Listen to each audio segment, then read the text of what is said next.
सो कैसे हैं मेरे पास, तो आशा करते हैं कि मस्त होंगे, स्वस्थ होंगे। इस वीडियो में पास तो हम लोग पढ़ेंगे क्लास 10th फिजिक्स चैप्टर 3, जिसका नाम है मानव नेत्र वायुमंडलीय परिवर्तन वर्णन, विक्षेपण का लघु उत्तरीय प्रश्न। इससे पिछले क्लास में पास तो हम लोग अति लघु उत्तरीय के संपूर्ण पढ़ लिए थे, 1 से लेकर 22 तक। जितने VVI क्वेश्चन है भाई साहब सब एग्जाम में बता दिए। वीडियो अगर नहीं देखें तो प्लेलिस्ट बना है, वहां से जाके देख लीजिएगा। देखिए पास तो शुरू करते हैं लघु उत्तरीय प्रश्न।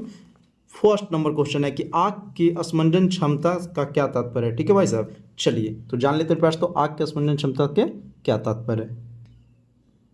फर्स्ट का आंसर पास तो आपको यहां से लिखना है, फिजिक्स चैप्टर 3 लघु उत्तरीय।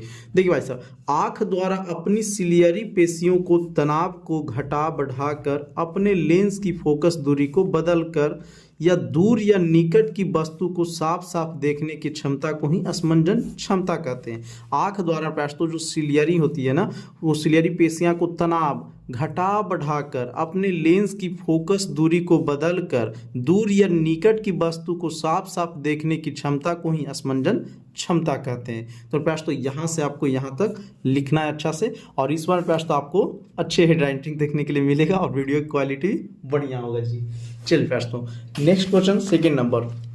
नेत्र अपने अंदर आने वाली प्रकाश की मात्रा को किस प्रकार नियंत्रित करती है। बोल रहा है भाई साहब कि नेत्र अपने अंदर आने वाली प्रकाश की मात्रा को किस प्रकार नियंत्रित करते हैं। देखते हैं, कभी कभी ज़्यादा लाइट रहता है, कभी कभी कम लाइट रहता है, लेकिन दोनों में भाई साहब एडजस्ट कर लेता है क्या। तो चलिए बैठ तो सेकेंड का भी आंसर यहाँ से हम लोग लिखेंगे, ध्यान दीजिएगा। आइरिस या परितारिका, दोनों का प्रश्न तो नाम एक ही है, ठीक ना। बस कोई भी परितारिका हो या आइरिस हो, एक ही को बोला जाता है। आइरिस या परितारिका को सहायता से आँख के लेंस से होकर जाने वाली प्रकाश के परिमाण को घटाया या बढ़ाया जा सकता है। कम प्रकाश में पुतली फैल जाता है, ठीक है। ये प्रश्न तो कम प्रकाश में क्या होता है, पुतली फैल जाता है। और ये जो परितारिका को बीच के भाग को जो छिद्र होता है उसी को हम लोग पुतली कहते हैं, ठीक है। ऐसा नहीं सोचिए सर जी पुतली बाई आ गई क्या। देखिए, कम प्रकाश में पुतली फैल जाती है और अधिक प्रकाश में सिकुड़ जाता है। बोलिए सर जी कैसे समझे। देखिए भाई साहब, आप मेरे पास तो बहुत ज़्यादा रोशनी में रहिए, ठीक है, धूप में रहिए, और एक बार अंधेरा रूम में चल जाइए, तो आपको कुछ दिखने में भाई साहब क्या होता है, टाइम लगता है, कुछ सेकंड का टाइम लग जाता है दिखने में, साफ साफ से नहीं दिखता है। और कम प्रकाश में रहें और डायरेक्ट अधिक प्रकाश में भी चल गए तो कुछ देरी में पास तो लगता है ना देखने में, ये आपके साथ होता होगा। तो वो क्या होता है कि जब ज़्यादा प्रकाश रहता है ना, देखिए, तो कम प्रकाश में पुतली क्या होता है, फैला रहता है, और जैसे ज़्यादा प्रकाश में जाएगा तो उसको पास तो आँख को रक्षा करने के लिए उसको सिकुड़ना होता है, और अधिक प्रकाश में सिकुड़ जाती है। और जब अधिक प्रकाश में सिकुड़ जाती है मतलब छोटा हो जाता है, तो पास तो जैसे कम प्रकाश रहेगा तो वो पुतली को थोड़ा सा फैलने में टाइम लग जाता है। इसी कारण पास तो देखते हैं प्रकाश से हम लोग अंधेरे वाले रूम में जाएंगे तो कुछ टाइम लगेगा दिखने में, समझ रहे। जैसे पढ़ते पढ़ते पास तक वही लाइट कट जाता है तो आपको कुछ सेकंड के लिए नहीं दिखेगा, ऐसा होता होगा। तो वही फर्स्ट आपको यहाँ से लिखना है कि आइरिस या परितारिका की सहायता से आँख के लेंस से होकर जाने वाली प्रकाश के परिमाण को घटाया या बढ़ाया जा सकता है। कम प्रकाश में पुतली फैल जाती है और अधिक प्रकाश में सिकुड़ जाती है। ये प्रश्न एकदम सटीक है, ठीक है भाई सर। ये प्रश्न तो हम लोग चलते हैं क्वेश्चन नंबर 3 पे। क्वेश्चन नंबर 3 है जी, निकट दृष्टता क्या है, इसे दूर करने के लिए हमें क्या करना होगा। ये मोस्ट VVI क्वेश्चन है, कई बार क्वेश्चन पूछा गया है। निकट दृष्टि दोष क्या है, ठीक है, इसे दूर करने के लिए किस लेंस का व्यवहार करते हैं। ये हम प्रश्न हम आपको ट्रिक के अनुसार याद करवाए थे, किसमें, अति लघु उत्तरीय में। चलिए इसमें भी बता देंगे आपको। देखिए प्रश्न 3 का आंसर यहाँ से लिखेंगे। बोलिए सर जी 1 नंबर है, ये मेरे पास तो मेरा नोट्स है, ठीक है। आप मेरा नोट्स मेरे पास तो अगर आप लोग लेना चाहते हैं तो भाई साहब इस नंबर पे आप लोग व्हाट्सएप करिएगा। देखिए जितने भी इंपॉर्टेंट क्वेश्चन है ना सब आपको मेरे पास तो हमारा नोट्स में मिल जाएगा, ठीक है। आप भी को भी सपना है कि सर जी मैट्रिक में 450 लाएँ, साइंस में 95+ नंबर लाएँ, तो मेरे पास तो एक बार हमारा नोट्स लेके पढ़ लीजिएगा ना। 100% जितने क्वेश्चन एग्जाम में आने वाले रहेंगे मेरे पास तो आपको एग्जाम से 2 महीना पहले हम बता देते हैं। ऐसे भी वीडियो में भी बताते चलते हैं कौन क्वेश्चन एग्जाम में आता है, कौन क्वेश्चन नहीं आता है। यही तो हमारा वीडियो का खास बनाता है। तो बैठ तो निकट दृष्टि दोष पहले लिख लेना, इसे बोलते हैं मायोपिया। क्या बोलिएगा मायोपिया। देखिए, नेत्र का वो ऐसा दोष जिसके कारण नेत्र के द्वारा निकट की वस्तु स्पष्ट रूप से देखा जाता है परंतु दूर की वस्तु स्पष्ट रूप से दिखाई नहीं पड़ता है, या दूर की वस्तु पर तो दिखाई नहीं पड़ता है। नेत्र में यह दोष 2 कारणों से होता है। अब बोलिएगा कि सर जी नाम है निकट दृष्टि दोष, तो ये तो सिंपल लग रहा है, निकट के नहीं देखता होगा। नहीं नहीं नहीं नहीं भाई साहब, गच्चा खा जाइएगा, उल्टा होता है। नाम है निकट दृष्टि दोष, यानी निकट को ही देखेगा, दूर को नहीं देखने वाला, ठीक है। वैसे होता है एक दूरदृष्टि दोष, यानी दूर को ही देखेगा, निकट को नहीं देखता है। भाई साहब क्लियर? ये प्रश्न तो उल्टा होता है। और इसका पूछा था ना कि इसका निवारण क्या है, तो देखिए इस दोष को दूर करने के लिए अवतल लेंस का चश्मे का प्रयोग किया जाता है। ऐसे में हम आपको ट्रिक दिए थे भाई साहब, ट्रिक क्या था? निकट, लास्ट में देखिए क्या आ रहा है, निकट अ, ता से अवतल, ठीक है, निकट लास्ट में अ से अवतल, तो निकट दृष्टि दोष जैसे ही रहेगा अवतल लेंस लगा दीजिएगा। और ये दोष काहे होता है, तो ये प्रश्न तो लिखा हुआ है, लेकिन आपको ये जरूरत नहीं है, ये लिख के ये लिख लीजिएगा कि इस दोष को दूर करने के लिए अवतल लेंस के चश्मे का प्रयोग किया जाता है। इस प्रकार प्रश्न तो आप लोग लिख लेना है थर्ड का आंसर। क्वेश्चन नंबर 4 है कि यदि हम तीव्र प्रकाश से किसी कम प्रकाश वाले कमरे में जाएं तो वहां वस्तुओं को स्पष्ट देखने में कुछ समय क्यों लगता है? तो अभी ना हम आपको समझाए थे जी, वही चीज प्रश्न तो यहाँ बुक में दिया गया, यहीं से आपको लिखना है कि तीव्र प्रकाश में आँख की पुतली सिकुड़ कर छोटा हो जाती है, ठीक है, और कम प्रकाश वाले कमरे में प्रश्न तो वस्तुओं को देखने के लिए आँख की पुतली को अधिक खुलकर बड़ा होना आवश्यक है। पुतली सिकुड़कर छोटी हो जाने के कारण कुछ समय के बाद में प्रश्न तो फैलकर अधिक खुल जाती है। यही कारण है कि तीव्र प्रकाश से कम प्रकाश वाले कैमरे में जाने पर रखी वस्तुओं स्पष्ट देखने में कुछ समय लग जाता है। कितना सरल शब्दों में बुक में भी दिया है और कितना सरल शब्द में हम आपको समझा भी दिए थे, तो यह प्रश्न आपको लिख लेना है। क्वेश्चन नंबर 5 है भाई साहब कि समान नेत्र 25 सेंटीमीटर निकट पर रखी वस्तुओं को स्पष्ट क्यों नहीं देख पाते हैं? देखिए तो ये प्रश्न आपको यहाँ से लिखना है, बुक में जब संकेत दिया ही है तो हम क्यों लिखाएं कॉपी से, ठीक है। नेत्र की सिलियरी पेशियां उतनी नहीं खींच पाती है जितनी 25 सेंटीमीटर की निकट वस्तु को स्पष्ट देखने के लिए आवश्यक है।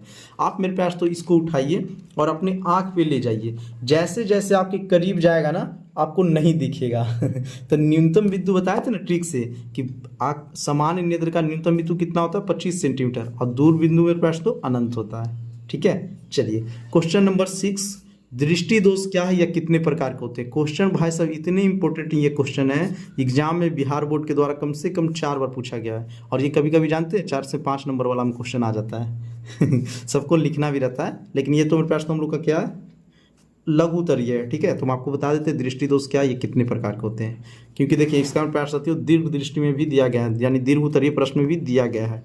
तो आइए जान लेते हैं। तो सबसे पहले भाई साहब आपको दृष्टि दोष लिख के डैश देना होगा, ठीक है। दृष्टि दोष लिख लीजिएगा, उसके बाद यहाँ से लिखिएगा। दृष्टि दोष मतलब समझ रहे हैं, आँख में किसी प्रकार के दोष हो गया, उसी को तो बोलेंगे कि दृष्टि दोष। देखिए जब नेत्र के द्वारा निकट या दूर स्थित वस्तु को स्पष्ट रूप से नहीं देख पाते हैं, जब आँख द्वारा प्रश्नों निकट या दूर की वस्तु को स्पष्ट नहीं देख पाइएगा तो नेत्र के ऐसे दोष को दृष्टि दोष कहा जाता है। बोलते हैं ना कि भाई साहब न दिख रहा है हमको जी, यानी भाई साहब कोई ना कोई दोष हो गया है, ठीक है। और ये कितने प्रकार के होते हैं ये भी प्रश्न तो आपको बता देते हैं। चलिए देखिए थोड़ा सा आपको लिखना है कि दृष्टि दोष 3 प्रकार के होते हैं, ठीक है। दृष्टि दोष भाई साहब 3 प्रकार के होते हैं, ये खुद से लिख लीजिए यहाँ पे। दृष्टि दोष 3 प्रकार के होते हैं। पहला नंबर लिखिए निकट दृष्टि दोष, जिसे बोलते हैं मायोपिया, तो ये अभी हम बताए थे आपको, लेकिन आपको ये नहीं लिखना है, तीनों लिख लीजिए, सिर्फ निकट दृष्टि दोष, फिर दूसरा लिख लीजिएगा दीर्घ दृष्टि दोष। जब मेरे पास तो इसको हम क्या करेंगे फुल विस्तार बताएंगे किस में, दीर्घ उत्तरीय में, अभी सिर्फ आप लिख लीजिए दीर्घ दृष्टि दोष। और तीसरा नंबर लिख लीजिएगा भाई साहब जरा दूर दस्ता, जरा दूर दस्ता, बस। देखिए बुक में भी दिया गया है, तो हम दृष्टि दोष को जो परिभाषा लिखा दिए प्यार सकते हो वो लिख लीजिए, क्योंकि बहुत सरल शब्दों में और अपना शब्दों में। उसके बाद आप यहाँ से भी लिख सकते हैं कि मानव नेत्र में दृष्टि दोष देखिए मुख्यतः 3 प्रकार के होते हैं, ठीक है। पहला दिया गया निकट दृष्टि दोष, दूर दृष्टि दोष और जरा दूर दस्ता, बस ये तीनों लिख लीजिएगा, काम हो जाएगा। देखिए नेक्स्ट क्वेश्चन है 7 नंबर कि नेत्र के 2 मुख्य दोषों का नाम लिखिए, उनके उपचार के लिए किस प्रकार के लेंस व्यवहार किए जाते हैं। तो देखिए सिर्फ नाम लिखना है ना, तो आप लिख सकते हैं निकट दृष्टि दोष, आप डिफिनेशन देना होगा तो लिख लीजिएगा, ठीक है। और अभी बताएं प्रश्न कि निकट दृष्टि दोष को निवारण किससे किया जाता है, तो यहाँ से लिख लीजिएगा इस दोष को दूर करने के लिए अवतल लेंस के चश्मा का प्रयोग किया जाता है, ट्रिक से भी याद करवाते हैं। दूसरा लिख लीजिएगा दीर्घ दृष्टि दोष, तो ये मेरे पास तो डिफिनेशन देना होगा तो दीजिएगा, नहीं तो आपको सिर्फ यहाँ से फिर लिखना होगा इस दोष को दूर करने के लिए, ठीक है पास तो करने के लिए उत्तल लेंस के चश्मा का प्रयोग होता है। ट्रिक के अनुसार याद रखिएगा दीर्घ लास्ट में क्या आ रहा है ऊ, तो उससे हो जाएगा उत्तल, ठीक है। निकट लास्ट में आ रहा है आ से अवतल, बस ज़्यादा कुछ लिखना नहीं है। दूर दृष्टता नामक दोष के निवारण हेतु प्रयुक्त लेंस को दिखाते हुए किरण आरेख खींचे, ठीक है। देखिए प्रश्न दूर दृष्टा नामक दोष को निवारण हेतु प्रयुक्त लेंस की दिखाते हुए किरण आरेख खींचे, तो ये सबसे अच्छा प्रश्न तो आपके बुक में है, बुक से लिखिएगा ना सबसे अच्छा रहेगा, ठीक है। देखिए दूरदृष्टि दोष के उपचार के लिए प्रश्न, तो आपको यहाँ से ये पार लेना है, ये बुक में ही आपका दिया गया है। ठीक है, चलिए भाई साहब, अच्छा से दिख रहा है जी? हाँ सर जी, तो लिख लीजिएगा। 9 नंबर पर प्रश्न, तो क्वेश्चन इंपॉर्टेंट है। ठीक है, कि वर्ण विक्षेपण और वर्ण क्रम यानी स्पेक्ट्रम क्या है। वर्ण विक्षेपण सबसे पहले जानिए भाई साहब, उसके बाद हम लोग वर्ण क्रम या वर्णपट एक ही होता है। देखिए प्रश्न 9 से लेके भाई साहब 15 तक मोस्ट वीवीआई क्वेश्चन, और ये प्रश्न तो कई बार एग्जाम में पूछे गए हैं, और आपके एग्जाम में भी यहाँ से 2 क्वेश्चन तो यहीं से रहेगा जी।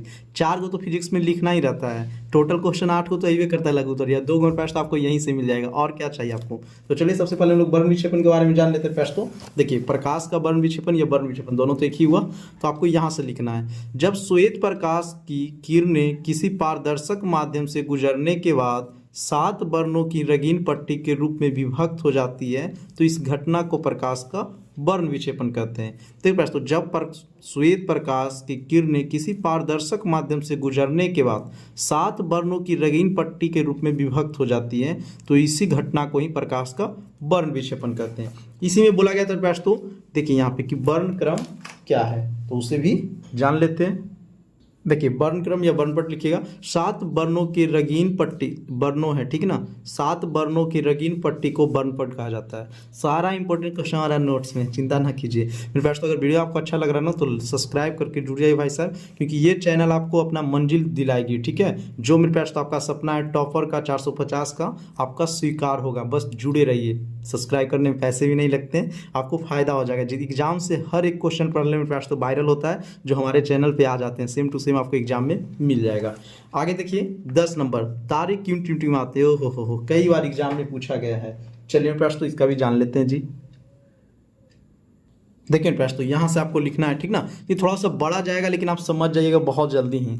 ध्यान दीजिए, लिखना है कि चूंकि तारे पृथ्वी से अनंत दूरी पर स्थित होते हैं। सही बात है, क्या उत्तर प्रश्न, तो पृथ्वी से जो तारे होते हैं वो अनंत दूरी पर स्थित होते हैं, जिसके कारण तारे से आने वाली प्रकाश की किरण उनके वायुमंडलीय सतहों से होकर गुजरती है। वायुमंडल में धूलकण, जलपाश एवं अनेक प्रकार के गैसों का मिश्रण होता है।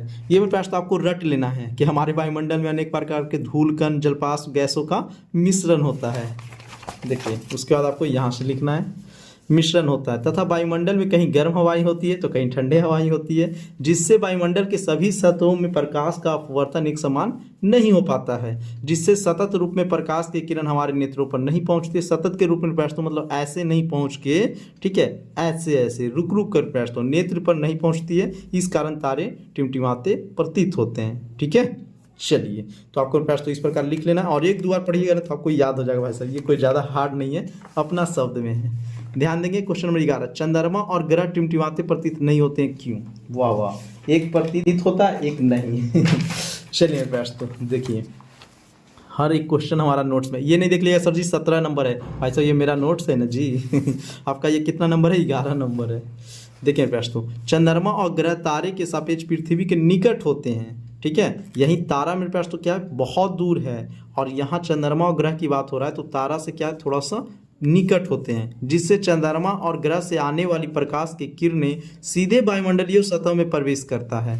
किसी माध्यम में जब प्रकाश की किरण सीधे प्रवेश करता है तो उसका अपवर्तन काफ़ी कम होता है, जिसके कारण साथियों, ठीक है, चंद्रमा और ग्रह से आने वाली प्रकाश की किरण का वायुमंडल में अपवर्तन कम होता है, इस कारण टिमटिमाते प्रतीत नहीं होते। हमारे नेत्र पर प्रकाश तो सतत रूप में आता है तो टिमटिमाते प्रतीत नहीं होगा, यही रुक रुक कर आता है तो टिमटिमाते हुए प्रतीत होता जी। तो आपको प्रयास तो इस प्रकार लिखना है, और कैसा लग रहा है वीडियो आप लोग जरूर बताएं। प्रयास तो पिछला जिसमें बताया ना उसमें 60,000 व्यू है, आप लोग 60,000 बच्चे देखे हैं, ठीक है, लेकिन उसमें बस एक ही चीज़ देखे प्रयास तो कमेंट में एक ही चाहता है, सर जी राइटिंग सही नहीं है, सर जी क्वालिटी सही नहीं है। इस बार देखिए फेयर लवली लगा के चिकना कर दिया है ना। और ज़रूर एक कमेंट करके बताइएगा कि कैसा है राइटिंग है ये, ठीक है फ्रेंड्स, तो अच्छा लग रहा है कि इसमें भी दिक्कत है। आगे देखिए, अपना फीडबैक जरूर दीजिएगा। क्वेश्चन नंबर 12, सूर्योदय के समय सूर्य रक्तताप क्यों प्रतीत होता है। बाप रे, बहुत बार एग्जाम में पूछा गया है मेरे फ्रेंड्स, तो कई बार पूछा गया है। ठीक है, चलिए देखिए क्वेश्चन नंबर 12 में प्रश्न तो 16 नहीं देखिएगा। सूर्योदय के समय सूर्य लाल दिखता है, क्यों लाल दिखता है या रक्तताप दिखता है, सब एक ही हुआ। तो आपको प्रश्न यहाँ से लिखना है, सूर्योदय और सूर्यास्त के समय, सूर्यास्त है ठीक है, या पे रहे, सूर्यास्त के समय सूर्य क्षैतिज पर होता है, जिससे सूर्य प्रकाश की किरण लंबी दूरी तय प्रस्तुत करके पृथ्वी पर पहुंचती है। सूर्योदय या सूर्यास्त के समय प्रस्तुत जो सूर्य होता है ना वो क्षैतिज पर होता है, क्षैतिज मतलब समझते हैं नीचे जमीन की ओर, ठीक है प्रस्तुत, जिससे लंबी दूरी तय करके पृथ्वी तक पहुंचती है, जिसके कारण वायुमंडल में अनेक सतहों से होकर प्रकाश की किरण गुजरती है। वायुमंडल में प्रस्तुत सभी सतहों का अपवर्तनांक भिन्न भिन्न होता है, जिससे प्रकाश के अधिकांश वर्ण वायुमंडल में ही प्रकीर्णित हो जाते हैं। प्रकीर्णित मतलब फैल जाते हैं, ठीक है। केवल लाल वर्ण ही पृथ्वी तक पहुंच पाते हैं, जिसके कारण प्रस्तुत हमें सूर्योदय या सूर्यास्त के समय सूर्य लाल दिखता है। यही चीज़ तो आपको लिखना है। सिंपल समझिए प्रस्तुत कि यहाँ से मान लिया जाए हम 7 रंगों चलें और वायुमंडल अनेक प्रकार के वायुमंडल प्रस्तुत होता है, जिसमें क्या होता है ना कि कहीं गर्म हवाएं होते, कहीं ठंडा हवाएं होते, कहीं धूल एवं कण, कहीं गैस या वाष्प का मिश्रण होता है। तो सभी वर्ण प्रस्तुत इधर ही प्रकीर्णित हो जाता है, केवल लाल वर्ण ही हमारे नेत्रों तक पहुँच पाती है, जिसके कारण लाल देखते हैं। नीला जब पहुँचेगा तो नीला देखेंगे, काला में प्रस्तुत जब कोई वर्ण नहीं आएगा तो काला दिखाई देगा, ठीक है। तो इस प्रकार आपको लिख लेना है। देखिए भाई साहब, नेक्स्ट क्वेश्चन है कि किसी अंतरिक्ष यात्री को आकाश नीले की अपेक्षा काला क्यों दिखता है। तो अभी बताया ना काला कब दिखेगा, जब मेरे पास तो सारा वर्ण को अवशोषण हो जाएगा। देखिए 13 नंबर लिखना है भाई साहब, 19 नंबर नहीं, ठीक है। जब कोई अंतरिक्ष यात्री पृथ्वी के वायुमंडल के बाहर चला जाता है, ठीक है, तो अंतरिक्ष में वायु के अनुपस्थिति के कारण प्रकाश की किरण प्रकीर्णन नहीं हो पाता है। प्रकाश की किरण के प्रस्तुत प्रकीर्णन नहीं हो पाता है। अब वायुमंडल रहित अंतरिक्ष में प्रकाश के सभी वर्णों का अवशोषण हो जाता है। सबका अवशोषण कर लीजिएगा, खा पी जाइएगा, तो जिसके कारण प्रस्तुत अंतरिक्ष यात्री को आकाश कैसा दिखता है, काला दिखता है, कोई वर्ण नहीं जाता है, ठीक है जी। तो जब नहीं होगा प्रस्तुत तो काला दिखता है, यही तो आपको लिख लेना है। आगे देखिए प्रस्तुत नेक्स्ट क्वेश्चन, देखिए तीव्र वाला कम वाला प्रकाश में प्रस्तुत हमारा नोट्स में लिखा हुआ था, ऐसे बुक में भी आपका था, तो बुक वाला ही लिख लीजिएगा, जो ईजी लगे लिख लीजिएगा, ठीक है। देखिए क्वेश्चन नंबर 14 है कि इंद्रधनुष की व्याख्या करें और प्रकाश का वर्ण विक्षेपण से आप क्या समझते हैं। तो प्रकाश का वर्ण विक्षेपण प्रश्न यहाँ पे हम पहले ही लिखा चुके हैं, आपको हम इंद्रधनुष बताते हैं। देखिए भाई साहब, आप मेरी बात मानिएगा, इस चैप्टर का जरूर मेरे पास तो पढ़ लीजिएगा, मोस्ट VVI क्वेश्चन है जी। यहाँ से अगर नहीं पढ़े ना तो आपका एग्जाम देना बेकार है फिर साइंस का। मेरे पास तो मेरा खुद 90+ है साइंस में, ठीक है। आज से 7 साल पहले एग्जाम दिए थे इस बार मेरे पास तो मेरा विद्यार्थी के साइंस में 100 में 100 है, मैथ में 100 में 100 है, तो आप भी ला सकते हैं, बस कहते हैं ना कि हौसला रखो, ठीक है। चलिए मेरे पास तो आगे देखते हैं। देखिए पृथ्वी के वायुमंडल, अब यहाँ पे वायुमंडल लिखा है, गलती है पृथ्वी के वायुमंडल में अनेक प्रकार के धूल कण एवं गैसों का मिश्रण है। जब बारिश होते हैं तो अवस्थित वायुमंडल में धूल कण एवं गैसों पर निलंबित हो जाता है। जब प्रकाश की किरण उस बारिश के बूंदों पर पड़ती है तो वह प्रिज्म की भांति कार्य करने लगती है। प्रिज्म क्या होता है सर जी, तो इससे तो प्रकाश की किरण को आर पार करते हैं तो 7 वर्णों की रंगीन पट्टी को विभक्त कर देता है। तो हम आपको दिखाएंगे, प्रिज्म भी बुक में भी दिया गया है, ठीक ना, भांति कार्य करने लगता है, जिससे प्रिज्म 7 रंगों के वर्णों को प्रस्तुत दिखाई, यहाँ वर्णों लिखिएगा, ठीक ना। देखिए छूटा है, थोड़ा बहुत कहीं मिस्टेक रहता है प्रस्तुत तो वो आप लोग सही कर लीजिएगा, उच्चारण हम सही करते हैं। 7 वर्णों का दिखाई दिलाता है। वैसे ही बारिश के बूंदे, बिंदु लिखल है, बारिश के बूंदे पर पड़ते हैं तो वह मेरे पास तो अर्धचंद्राकार दिखाई पड़ता है, उसे हम इंद्रधनुष कहते हैं, ठीक है। आप ध्यान दीजिए पास, तुम देखिए हम सिंपल समझिए कि हमारे वायुमंडल में अनेक प्रकार के धूल कण, गैस पास, जल पास का तो मिश्रण होते हैं। कहीं ठंडे हवाएं तो कहीं गर्म हवाएं, सब आप लिख सकते हैं। और जब बारिश होती है ना तो वो धूल कण पे पास तो बारिश की बूंदें यहाँ पे रुक जाती है। अब हम लोग घर पे देखे होंगे कभी कभी पास तो जब बारिश होती है तो जो पेड़ पौधे होते हैं पत्ती पर पानी ऐसे लगा होता है, ठीक है। तो वैसे पास तो धूल कण के कारण पानी जो होता है वहाँ पे रुक जाता है। जैसे ही प्रकाश इस पे आता है ना तो ये प्रिज्म के भांति कार्य करने लगता है। तो प्रिज्म के भांति कार्य करने लगेगा तो वो 7 वर्णों की रंगीन पट्टी दिखाई देने लगता है प्रस्तुत। तो हम लोग कहते हैं कि सर जी सूर्य लटक गया।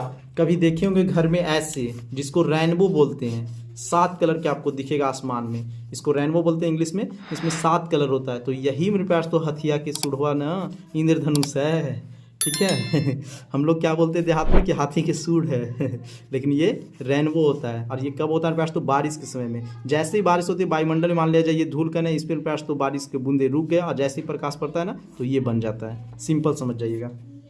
देखिए प्रश्न तो 15 नंबर क्वेश्चन है, रेलवे सिग्नल का प्रकाश लाल रंग का क्यों होता है। ये प्रश्न तो एग्जाम में कई बार पूछे गया और यहाँ इसका संकेत भी दिया गया, लेकिन इतनी सुन से हमको मन नहीं भरा, इसको हम बड़ा कर दिए हैं लिखकर। ठीक है, तो आपको यहाँ से लिखना है, देखिए कि इसका कारण यह है कि लाल रंग कोहरे अथवा धुएं में सबसे कम प्रकीर्णित होता है। अब यहाँ से लिखिएगा, तथा लाल रंग का तरंगदैर्घ्य अधिक होता है। देखिए साफ से नहीं दिख रहा है ना, तो हम बोल रहे हैं, कम से कम सुन के लिख लीजिएगा। तथा लाल रंग का तरंगदैर्घ्य अधिक होता है, जिसके कारण विचलन कम होता है। तरंगदैर्घ्य अधिक होगा पैच, तो विचलन का मतलब होता है ना कम फैलता है। लाल रंग पैच तो ज़्यादा नहीं फैलेगा, ठीक है, तो विचलन कम होता है और लंबे दूरी से ही दिखाई पड़ जाता है, जिसके कारण पैच तो रेलवे सिग्नल में लाल रंग का उपयोग किया जाता है। बस कितना सिंपल है, कितना सरल है भाई साहब। अगर वीडियो आपको पसंद आ रहा हो ना, इतना मेहनत करते हैं नए नए मेरे पास, तो किताब को गंदा कर देते हैं आपके लिए। बस एक छोटा सा सब्सक्राइब कर दीजिएगा और वीडियो कैसा लगे प्रश्न तो कमेंट में जरूर एक कुछ भी आके लिख दीजिए, अच्छा लगे तो भी, ना लगे तो भी, ठीक है। 16 नंबर क्वेश्चन प्रश्न तो, जब श्वेत प्रकाश से प्रिज्म से होकर गुजरता है तब इसके अवयव किसी सफ़ेद पर्दे की दीवार पर भिन्न भिन्न स्थानों पर दिखाई पड़ते हैं, क्यों। तो आइए प्रश्न तो बता देते हैं आपको जी। देखिए प्रश्न तो 16 नंबर का स्क्रीनशॉट दिख रहा होगा, वहाँ से आप लोग लिख लीजिएगा, ठीक है। स्क्रीनशॉट के द्वारा लगा दिए हैं, वहाँ से प्रश्न आपको लिख लेना है। और 17 नंबर लास्ट क्वेश्चन प्रश्न तो, ठीक है। और अभी तक आप लोग चैनल को सब्सक्राइब नहीं किए तो क्या है कहें, मेरे प्रश्न तो आपका ही घाटा होने वाला, मेरा तो घाटा होगा नहीं जी। अगर सब्सक्राइब कर लेते तो आपका फायदा होगा। प्रश्न जितने भी इंपॉर्टेंट क्वेश्चन इसी प्रकार हर एक चैप्टर बाई चैप्टर का प्लेलिस्ट बना है, आप लोग जरूर देखिएगा जाके। और बहुत जल्द दीर्घ उत्तरीय प्रश्न भी आने वाला है। मेरा भी लगता है नेत्र में कोई दोष हो गया ना जी, कौन दोष हुआ है जरा कमेंट करके बताइएगा। तो देखिए प्रकाश का वर्ण विक्षेपण, तो अभी ना बताया था आपको प्रकाश का वर्ण विक्षेपण, स्पेक्ट्रम कैसे बनता है। तो स्पेक्ट्रम देखिए प्रश्न आपको डायग्राम दिखा देते हैं, ये है स्पेक्ट्रम, यानी प्रश्न प्रिज्म, और यहीं से बनता है स्पेक्ट्रम, ठीक है। देखिए यहाँ प्रिज्म है भाई साहब, यहाँ से सूर्य का प्रकाश आया, प्रिज्म पे पड़ने के बाद ये देखिए 7 रंगों की रंगीन पट्टी में विभक्त हो जाता है, यही मेरे पास तो स्पेक्ट्रम होता है या वर्णपट होता है। और आपको प्रकाश का वर्ण विक्षेपण परिभाषा लिखाए हैं, तो वो लिख लीजिएगा। कहिएगा सर जी कहाँ था इसका परिभाषा, तो देखिए यहाँ भी आपको हम दिखाए थे, यहाँ वर्ण विक्षेपण, यहाँ भी प्रयास तो था। इसके बाद देखिए प्रकाश का वर्ण विक्षेपण दोनों में दिखाए थे, तो आप 17 नंबर लिख लीजिएगा मेरे पास। तो अब नेक्स्ट क्वेश्चन जब बहुत जल्द दीर्घ उत्तरीय प्रश्न आने वाला है, तो आप भी चाहते हैं कि सबसे पहले मुझे मिले, तो चैनल को सब्सक्राइब करके बेल आइकन दबा लीजिए भाई साहब। और इसमें भी जितने इंपॉर्टेंट क्वेश्चन है ना VVI रहेगा वो हम बता देंगे। तो मिलते हैं प्रश्न हम लोग नेक्स्ट वीडियो में, तब तक के लिए जय हिंद जय भारत।